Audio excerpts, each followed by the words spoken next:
Everyone, আমি চন্দনের, তোমরা সকলে জানো তো আবার একটা ব্লগ ভিডিও নিয়ে চলে এলাম। তো আজকে যাচ্ছি কতুলপুর, কারণ একটা দাদার সঙ্গে যাব এখন ডাক্তার দেখাতে।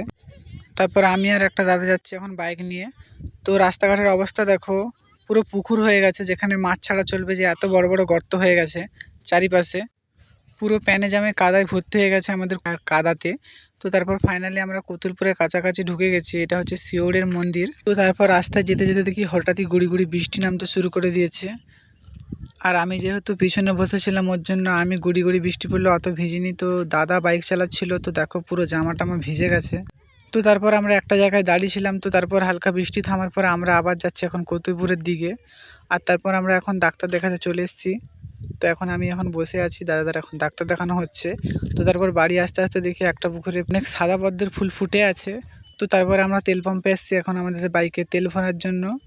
তো তারপর সবুজ প্রকৃতি দেখতে দেখতে এখন যাচ্ছি বাড়ির দিকে। আর বাড়িতে এসে দেখো প্রচুর পরিমাণে বৃষ্টি নেমে গেছে। তো তখন এত বৃষ্টি নামেনি।